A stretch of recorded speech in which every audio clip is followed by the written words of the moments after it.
Hey, I'm Steve Shear. Noam Chomsky grew up in Philadelphia. His parents were political liberals, he says, first-generation Jewish immigrants. His father ran a Hebrew school system, and his mother was a teacher and scholar. At 10, he was writing about fascism in Spain for his experimental elementary school's newspaper. As a young man, he was active in the Zionist youth movement. The kind of Zionism, he says, would be called anti-Zionism today. It was socialist radical, and he says it favored Arab-Jewish class cooperation in a socialist Palestine. He has received honorary degrees from many more than 20 universities around the world. He is Institute Professor Emeritus of Linguistics at MIT, where he's taught since 1955. Among his books, Knowledge of Language, Manufacturing Consent with E.S. Herman, 9/11, and Hegemony or Survival, America's Quest for Global Dominance. He's in our studios. Noam Chomsky, thanks for being here. Glad to be with you. I read in an article that Bertrand Russell's portrait is hanging in your office, the English philosopher. Sporadically. Once it was destroyed by vandalism, but we managed to get another one. So by vandalism? Yeah, we had a sauerkraut bomber who vandalized the office. Why Russell? Why is he hanging there? What is it? What should we know about him? He's one of the few leading 20th century figures who I really admire. He's both in his intellectual contributions, which were remarkable, and also for his political engagement. He was deeply engaged in the things that he thought were important. I didn't always agree with him, but whatever it was serious. Actually, it's interesting to compare him with Einstein. Just 50 years ago, the two of them signed a very important statement calling on the world, pleading with the world to end war or else it would destroy the species. And in fact, they had very similar ideas on most things, but there was a difference between them. Russell acted on his ideals, so he was out on the streets demonstrating and being arrested and so on. Einstein made the same statements, but was not directly involved. He went back to his office and worked. So that's why his portrait isn't hanging up there, huh? Well, the reaction is interesting. Einstein has become a saint, and Russell was vilified, bitterly attacked.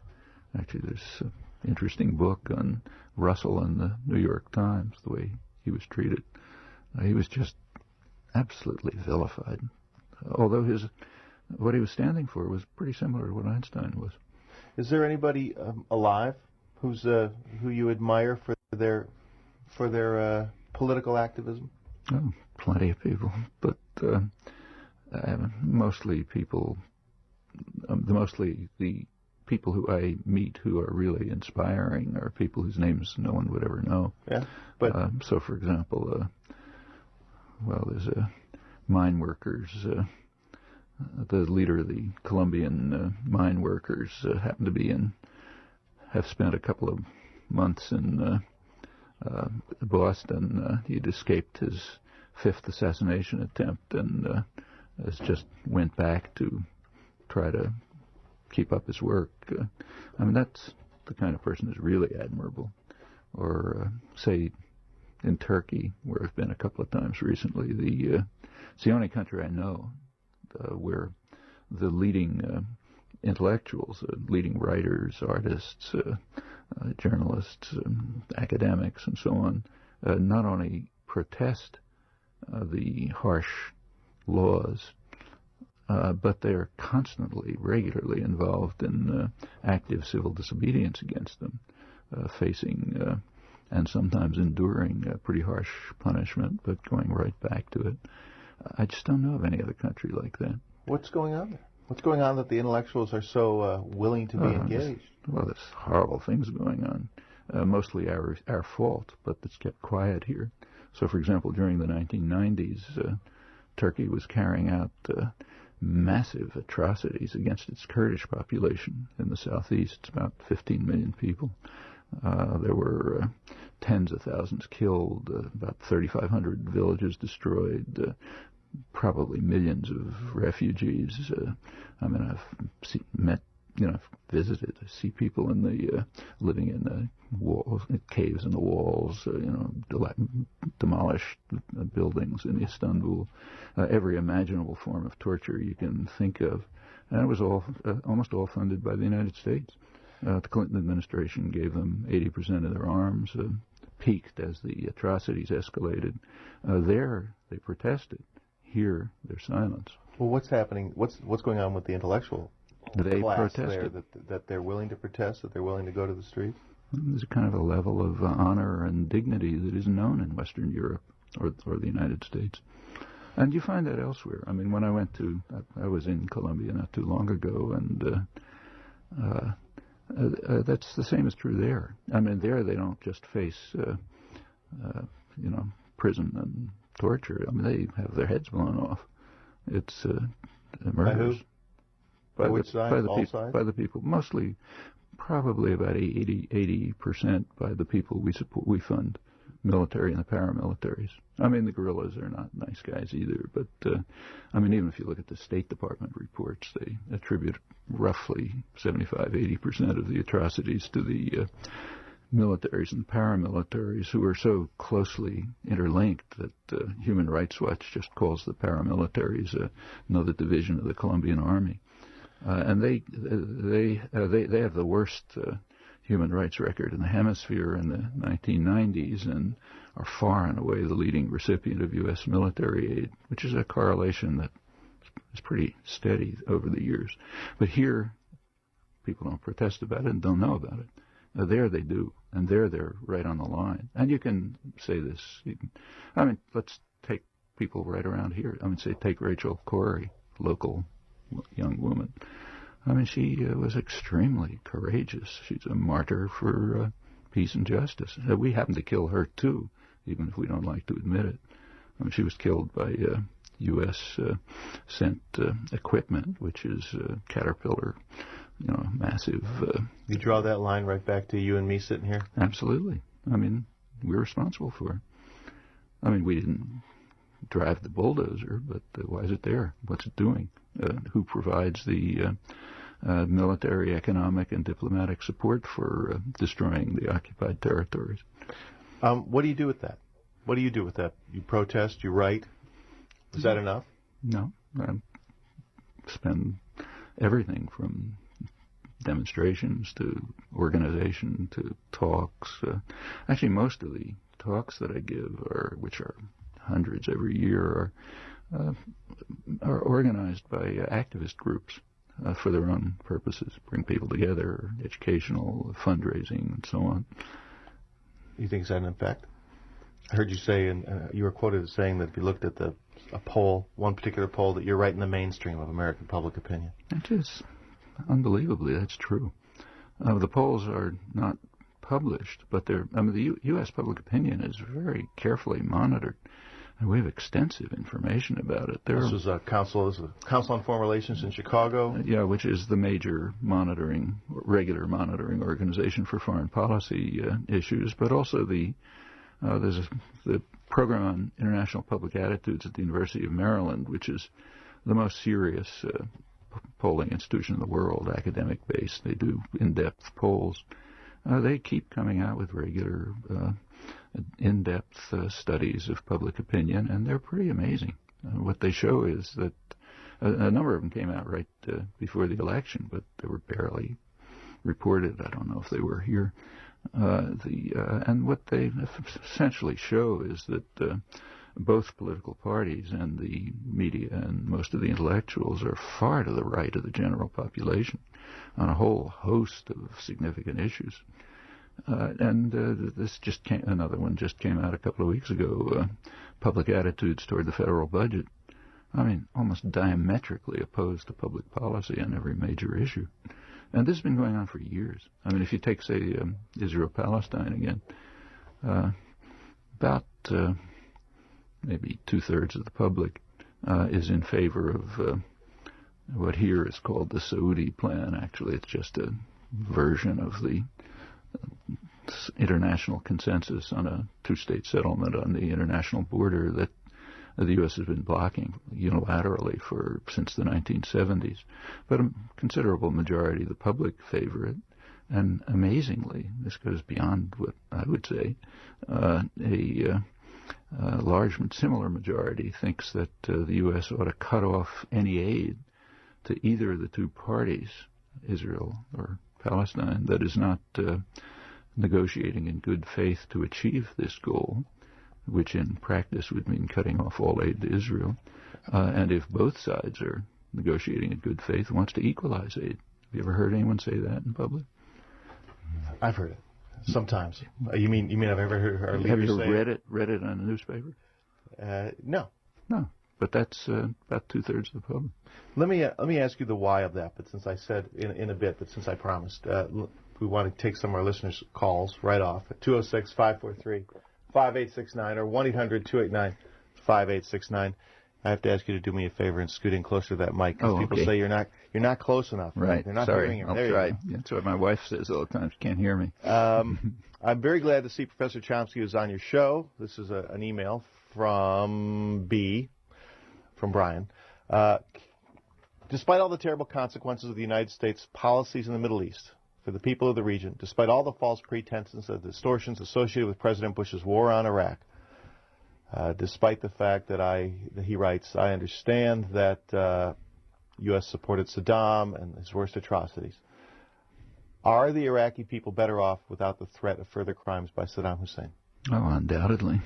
I mean, that's why from the beginning of his career, I was always strongly opposed to U.S. support for him. Helped to get him in, supported him through the 80s. U.S. did. I mean, it wasn't the only one, but it did.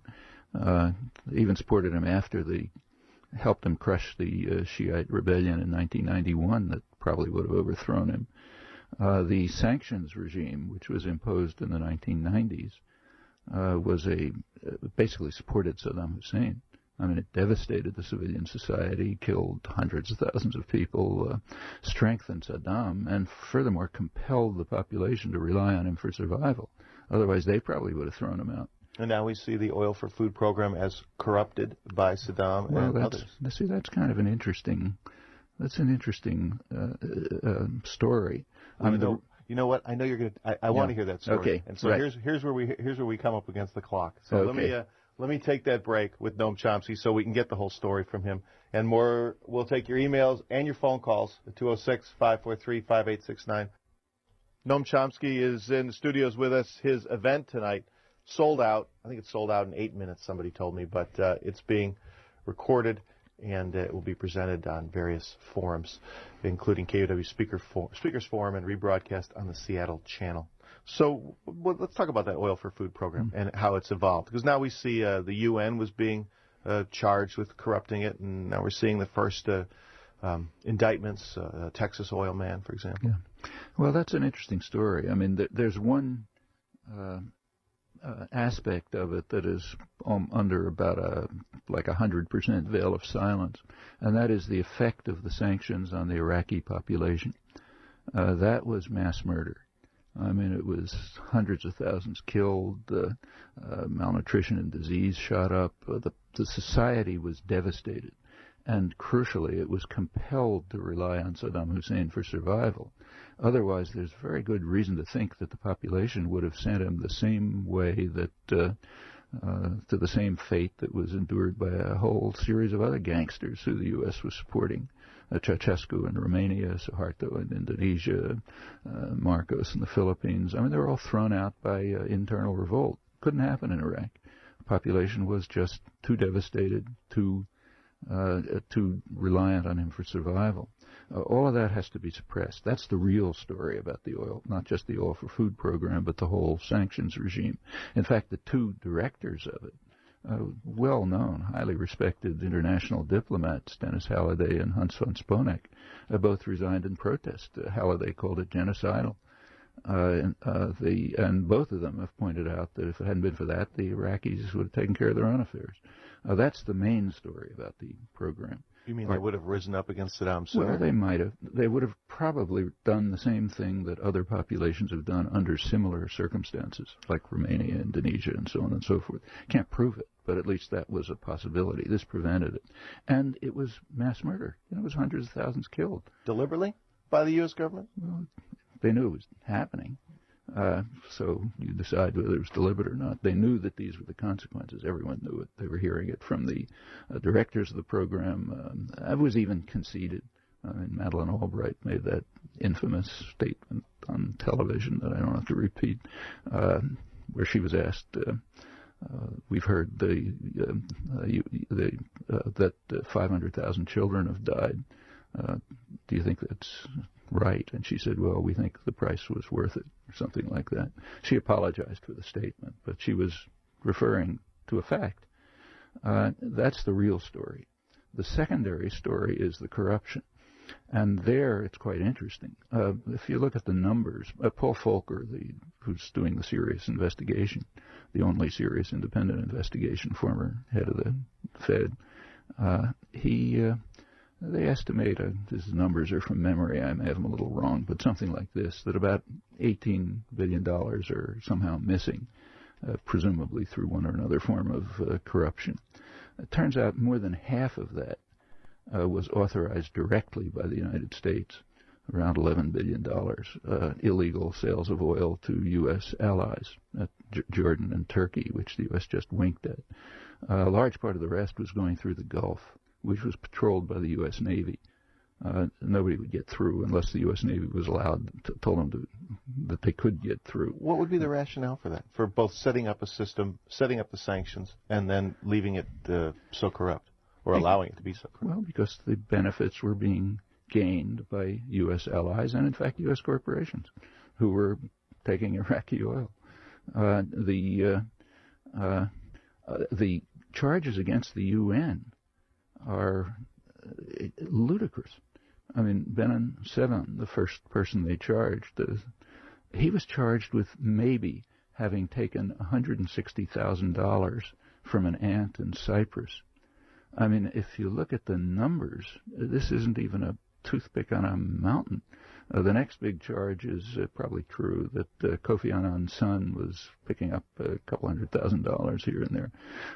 But these numbers are minute as compared with the massive corruption that the U.S. was authorizing and permitting. Furthermore, every single contract went before a supervising committee in which the U.S. had a veto and was monitoring it very closely to cut off aid to Iraq, a lot of it for humanitarian purposes, because maybe it could be used for some military purpose. But this, so the real, if you're interested in the corruption, it's right back in Washington and in U.S. corporations. And the Volcker Commission? That's the Volcker Commission. Do you trust it to, in the end, indict or point the finger at those U.S. corporations?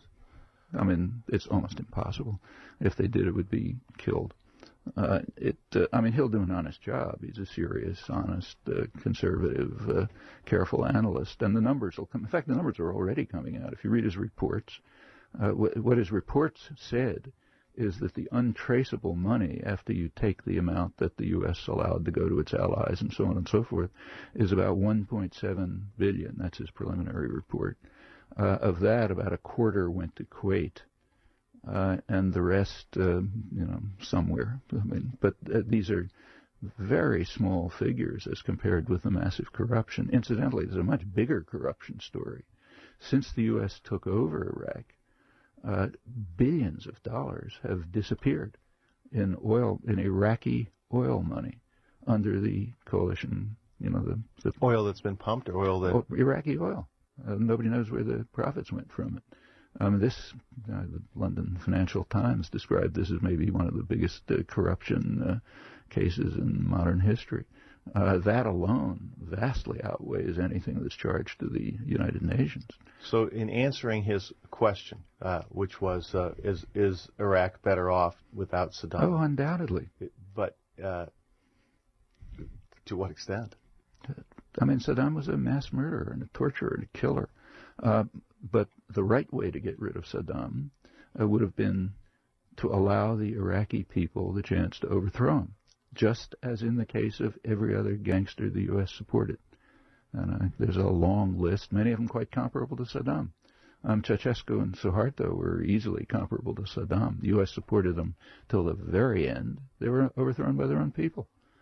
Well, at least the Iraqis should have had a chance to do that. And they probably would have succeeded. We don't know. That's a subjective judgment.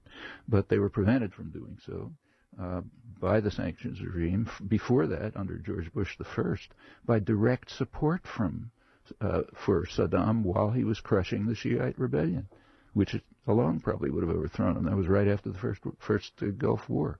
Think we're in a dynasty here? George Bush I, George Bush II? Is this like a monarchy? Well, I wouldn't call it a monarchy, but I think they have an extremely efficient public relations machine, which has succeeded in diminishing the electoral system to such a level that if it was some other country, we'd call it a failed state. It barely exists. And they might be able to maintain control for a while. They're causing tremendous damage to the country, and sooner or later there's going to be an uprising. People won't tolerate it any longer and will not be deluded by the propaganda. But when that comes, you don't know. The U.S. has been through a very surprising, unusual period in its economic history. Not just George Bush, but the last 25 years approximately. It haven't been marvelous economically, but there has been economic growth and productivity growth and so on. But it's been highly inegalitarian. It's going into the pockets of a very small number of people. For the majority of the population, real wages have pretty much stagnated or even declined over 25 years. Let me it's ask never you, happened before. Let me ask you why that is, but let me, since I promised, and I'm already monopolizing. Tom's in Shoreline. Hello, Tom. Hi. I was struck by your comment about what the polls say we all believe, and I would just wonder, what else do people believe that results in the electoral outcomes we've been having? Well, the electoral outcomes are interesting. First of all, issues are off the table. So if you take the electoral campaigns are run by the same people who sell toothpaste and automobiles and lifestyle drugs. They're run by the public relations industry. Now, we all know perfectly well that when you turn on an ad on television, say for toothpaste, you're not being provided with information. That's the last thing that business wants. What you're being provided with is imagery to delude you. But why do voters get And deluded? they do the same thing when they sell candidates. Well, why does it happen? Why aren't we smart enough or focused enough to be able to avoid the delusions? Well, that takes popular organization. You can have real democratic politics when you have active popular organizations that are functioning and not just showing up once every 4 years to pick one or another rich boy from Yale, but functioning all the time. That's what democratic societies are. So do you we think were like that. When? In the past. Take every step of progress towards welfare, justice, equal rights, and so on, has been gained by a massive popular organization which compelled the government to carry out policies in the public interest. That's where the New Deal measures come from. That's why we have a limited medical care system. That's where women's rights came from. You just pick it. That's where it comes from. But you don't see that happening today? You don't see any of the groups organized enough to have some impact or influence, if not in the last election, in the next one? Well, if you count noses, the number of people who are engaged in these activities is as high or maybe higher than it ever was. It was very atomized and disorganized, and it has been effectively excluded from the political arena. One interesting development in the country is that the political arena has been insulated from the public very consciously, both political parties.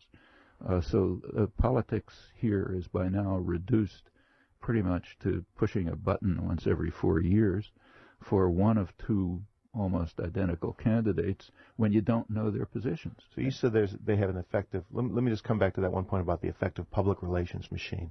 That there's the idea of framing, and that the Republicans have been more effective in framing not just the debate, but in framing the language of the debate. And for example, give me an example of why you think it's so effective or if it is effective for the administration to say healthy skies or healthy forests or clear skies or well, you can come up with your own examples. Why does that work? Well, why does business spend hundreds of billions of dollars a year to project imagery to delude consumers through advertising? Because to some extent it works. I mean, that's how you sell lifestyle drugs and cars and so on. And that's how you sell candidates. Actually, if you look at the last election, it was pretty dramatic. The public had almost no idea what the positions of the candidates were. In fact, among Bush voters, for example, most of the large majority of them thought that his views were almost the opposite of what they were. So, for example, a majority of Bush voters, thought that he favored the Kyoto Protocol because they favored it, and therefore they figured he must favor it because it's so obvious. And that goes across the board. I mean, people are extremely deluded about the stands of the candidates, not because they're stupid, but because the electoral campaigns are designed that way, just as people are deluded about the characteristics of lifestyle drugs. Do you think that same design moves into the popular sphere? I mean, the debate over Social Security? That's a perfect example. I mean, I just read a poll this morning this morning's paper happened to have a poll reported from Harvard University where they found that 70% of college students are concerned that they may not have Social Security benefits. That's a pure scam. I mean, there's no Social Security crisis. In fact, it's probably healthier now than it's been throughout its history. Potentially, there's a fiscal problem, but that fiscal problem is primarily to exploding health care costs. I mean, that's a real crisis, health care. Social Security isn't. Social Security is a created, invented scam. Why? Why are they pursuing the policies do you think they're pursuing? I think it's pretty simple. That's not deep. Take somebody in my income status, just to personalize it. I'm a retired professor, okay? So I get Social Security. But if I didn't get it, I wouldn't notice it. I mean, at my income level, Social Security is kind of like icing on the cake. But for a considerable part of the population, actually a majority. My mom lives on it. They rely on it. You know, it's elderly people, disabled people, widows, dependents. They live on Social Security. So it's beneficial to the large majority of the population. It's essentially meaningless to the wealthy. So therefore it has to be killed. Take health care, which is a real crisis. I mean, the U.S. has far and away the most inefficient health care system in the industrial world. Per capita costs are way beyond other comparable countries, and outcomes are quite poor. The U.S. is at the low end in outcomes. On the other hand, again, take somebody at my income level, sort of toward the high end. We get terrific care because health care in this country is rationed, strictly rationed, but rationed by wealth. So if you're towards the higher end, you get great health care. Large part of the population can't afford to buy drugs. So that's a terrific system. Doesn't matter if it goes out of sight. I mean, your grandchildren will pay for it. So is it just venality on the part of the wealthy? Well, no, not the wealthy. I mean, the Bush administration do have moral values. Their moral values are very explicit. Shine the boots of the rich and the powerful, kick everybody else in the face, and let your grandchildren pay for it. That simple principle predicts almost everything that's happening. I mean, take the bankruptcy law that was just passed. You read the Wall Street Journal, there was a delighted article, front-page article the next day about how the credit card industry wrote the bill. And the bill was designed to put all liability on borrowers, not lenders. That's not a capitalist principle. It's not an economic principle. I mean, in a capitalist system, if I make a risky loan to you, and I do it because I expect a high return, and you don't pay, that's my problem.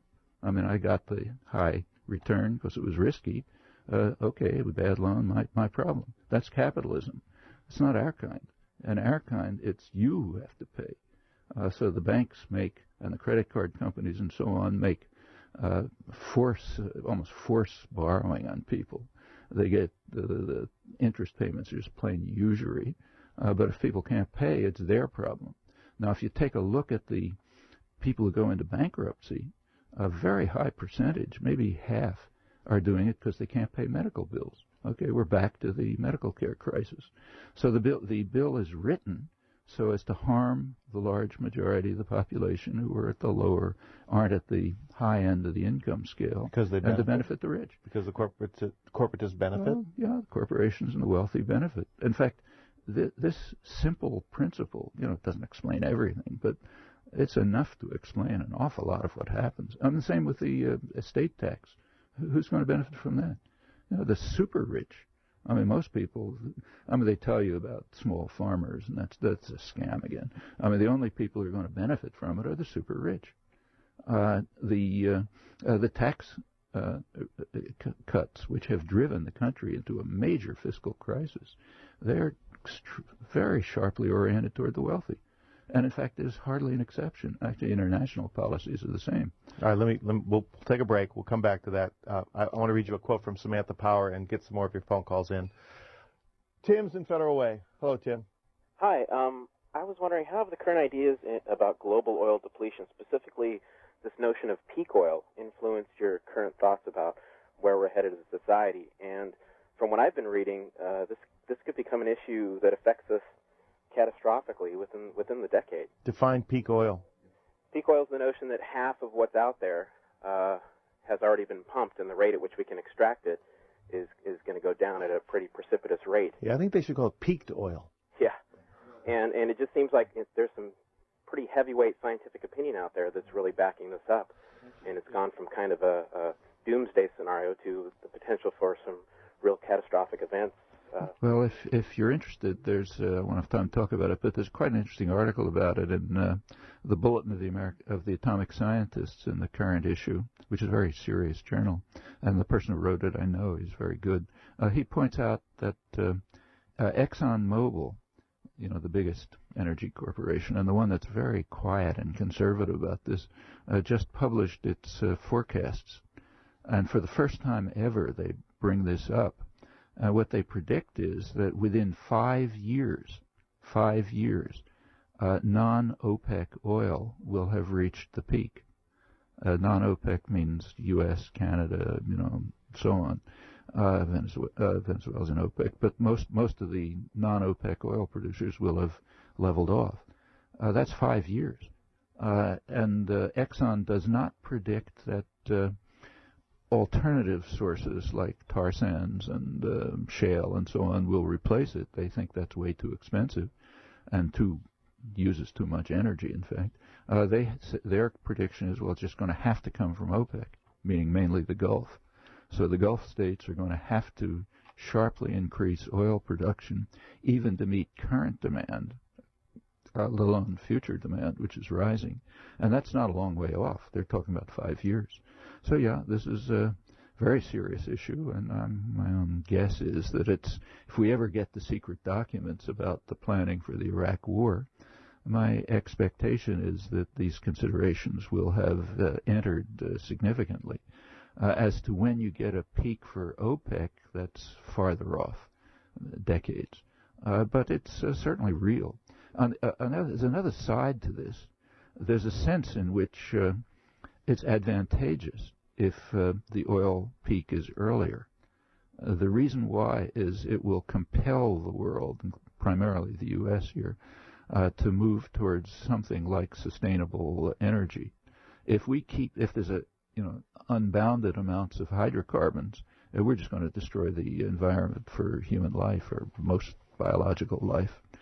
So the earlier the peak is in some respects, yes, it could be catastrophic. So it could also be beneficial. There is, because the real, a major threat is the effect we're having on the environment, but that's mostly through hydrocarbons. There was a report that China was experiencing blackouts and expensive gasoline in the last week because of the shortage of oil. China is probably the most polluted country in the world. You can't see. It's a kind of a totalitarian state, so they just kind of force it on people. But the level of pollution is awful. India too. But still, in per capita terms, the U.S. is way above anybody else, and we don't do anything about it. So, for example, I was just in Europe for a couple of weeks, and they have the same traffic jams we do, but not SUVs. Their mileage per car is way higher than ours. They have a public transportation system, which we don't have. So here the rail system, which is the most efficient, has been very much underfunded for 50 years and is now being virtually eliminated. They're way more advanced, and Japan even more so. These are policies that have to change if this society is going to survive. Why would the Europeans have different policies than us? What's the difference in their political institutions? Or the Japanese, for that matter? Well, they're similar societies, but there are some differences. So the U.S. happens to be a very free society, so it's much more free than Europe and Japan. So freedom of speech, for example, is much more protected. There are many respects, and there's a lot more independence. There's a lot less class differentiation in interactions among people. There are a lot of great things about the country, but it happens to be an unusually business-run society. This goes way back. The power of the business world in the United States has been enormous. And for the business world, what matters, they pretty much run the government, aside from when popular movements force changes. For them, the main concern is short-term profits and power, tomorrow's bottom line, not what happens 20 years from now. But what evolved in Europe to give more of a long-term view of the needs of the people, even though they have as wide a gulf? Lots of things. For one thing, Europe has what's called a social market system. There's a far higher level of social benefits, of public commitment to developing a livable society. Actually, it has far better health systems, so on and so forth. And there's a lot of reasons for that. It goes way back. Partly, it's not a simple question. It's a lot of study of it. But probably one reason is that Europe came out of a feudal society. And feudal societies they're horrible, but they had some form of social responsibility, even for the kings and princes. And that evolved into a system in which there was social responsibility. And the business classes were never as dominant in Europe as they are here. So the frontier mentality in the U.S. permeated back from east to west? It's not so much... The frontier mentality was actually individualistic. So the 19th century in the United States was the period of real democracy and self-rule. People didn't want to be employed. Wage labor was considered similar to slavery. People wanted to be on their own. And they had a place to go with guns. And they had a place to go if they exterminate the domestic population, which they couldn't do in Europe. But and then it became by about a century ago, the radical judicial activism, created the contemporary corporate system, which is just a form of tyranny over the population. And it undermined democracy. It undermined freedom of the press. And placed government in the hands of private tyrannies to a very substantial extent. Not completely. New Deal changed things. The unions were effective. There have been popular movements that brought women's rights and so on. So there has been plenty of progress. But power remains very heavily concentrated in a kind of a state-corporate nexus. And out of that flow lots of differences. One of them is that long-term...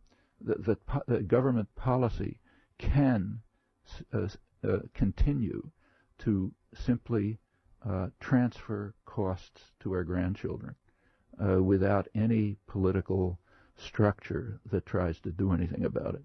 The Social Security scam is a perfect example. The failure to deal with health care is a perfect example. And you can go across on and on with this. Tim writes, why should I believe Noam Chomsky's view of reality over anyone else's? He has an appealing, believable presentation style, but then so do those who represent the other opposing views.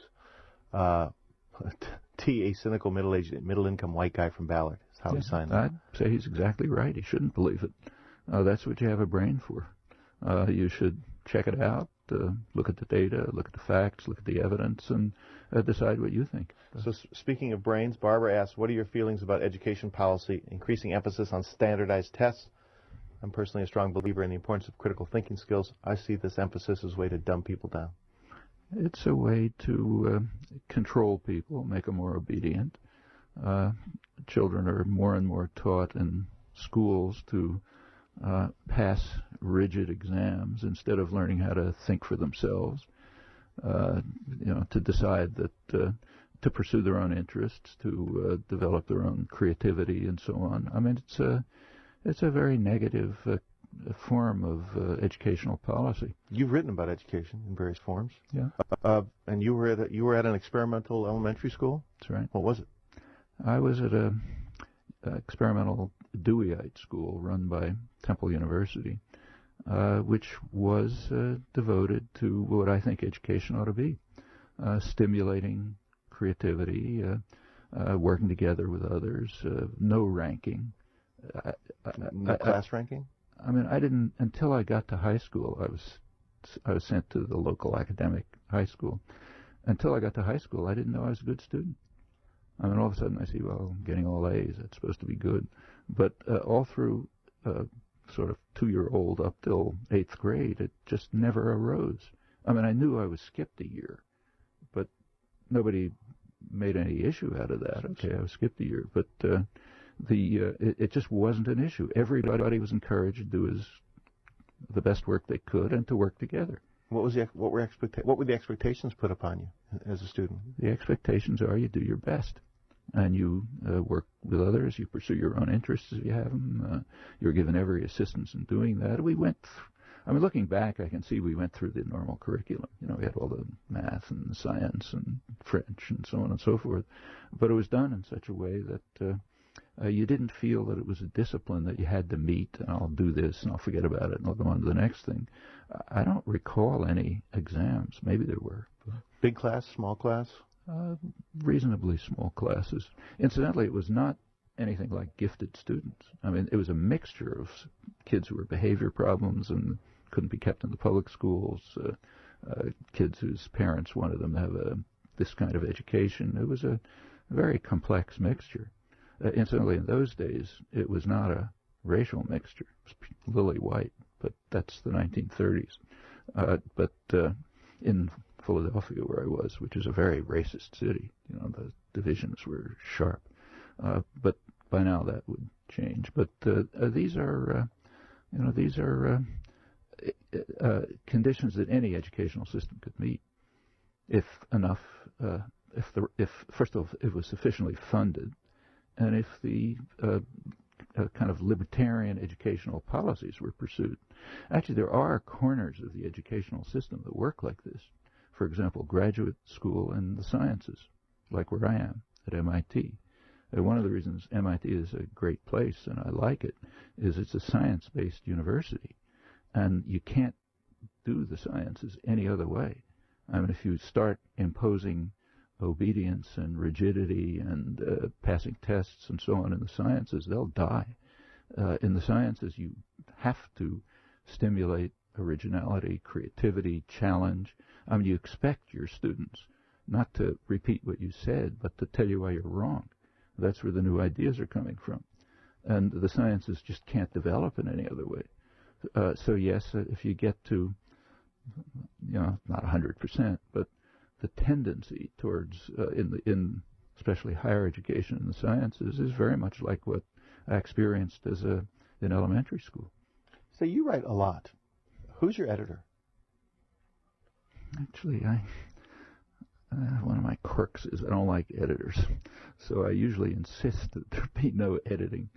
Aren't you worried that you may have, misstated a fact, missed something? Oh, I'm sure. Are you your own editor then? Do you go over it a lot? I go over it. I have friends who look at things, but mostly it's on my own. Do you have them look at it before it gets? I mean, you say, "Here, I'm done. Look at this. Just give me your changes." I mean, I have friends with whom we interchange material and criticize and comment and so on. And there is some editorial work, and sometimes very good. You know, there are editors who are extremely good, but I just don't like the kind of editorial work that's done is often, people who took an English class in college and were taught some rules, most of which don't make any sense, and try to impose them. And that can be very stultifying. Is that the same for your scientific writing? Yeah. As well? In fact, the scientific writing, by now there are extremely good editors who are familiar with the fields and make the kinds of critical comment that do make sense, like you didn't explain this, or this contradicts that, or so on. That's fine. You're often cited by your critics and others as being anti-American. I've heard you take that phrase and say it's a ridiculous phrase, anti-American. It's like saying you're anti-Italian. But by way of answering that, I was wondering, what positive influence is there? A positive U.S. foreign policy initiative that you would cite? You could cite. Well, why U.S.? Can you mention any other state? I mean, states are not moral agents. They're not. How do you mean I can't? I mean, could I ask you if there's a positive Italian foreign policy initiative? Right. Yeah. I mean, the point is you don't ask that kind of question about states. States are not moral agents. They're acting in the interests of typically domestic concentrations of power.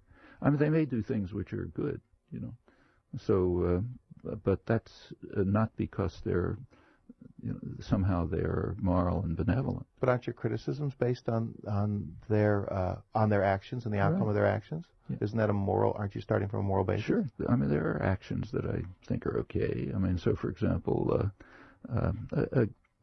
take, say, foreign aid program. For example, take even use of force. I mean, I was in favor of the U.S. getting into the Second World War. In fact, I thought it was delayed. It should have been in earlier. But it wasn't a moral act. The U.S. did not get into the Second World War out of moral considerations. It got into the Second World War when it was attacked. Okay. Should they act morally, nations? People should act morally, and they should compel their governments to do so. But that's people's decisions, and it happens. I mean, there are cases where the state does act in a decent fashion, typically under popular pressure to make it do so. But the right kind of question to ask is not, is the state moral or is a corporation moral? No, it's not. It's a meaningless question. It's not their domain. It's, do the people in the country, are they able to act in such a way that they will compel government policy to be decent and honorable? And yes, that happens. Well, then you're saying we're not? Are we? We often are, yeah. Able to compel them? Sure, we do it all the time. I mean, first of all, the population puts constraints on state violence, which are very significant, and we see it. I mean, let's take a major event, the Vietnam War, which there, if you follow it closely, you see the effects very strikingly. The U.S. attacked South Vietnam in 1962. It was a major attack. There was no protest. Therefore, they could do anything they wanted. For 4 or 5 years, there was virtually no protest. By the time protests developed, the main target of the attack, South Vietnam, had been virtually destroyed. But protests did develop, and it became strong. And by 1968, it became strong enough so that the business community turned against the war, and the military turned against the war because they were afraid of what was going on domestically inside the society. Actually, one of the most interesting parts of the Pentagon papers, this basically stolen government records, so they're interesting. They end around mid-68, and where they end is with an internal debate in the government about whether to send 200,000 more troops to Vietnam. And the top military was opposed because they said we're going to need the troops for civil disorder control in the United States. From women, students, minorities, and others, because the population just is going to get out of hand. So we have to do something. We have to move towards negotiations. Well, we'll see if that happens in the next few years with this government. Look, it happened already. I mean, the U.S. certainly has been constrained in its actions in Iraq just because of popular opinion. Now, look, there we are. We're out of time. There it is. Sorry. Noam Chomsky will be tonight at Kane Hall, and it's sold out. You can see him May 4th and 422.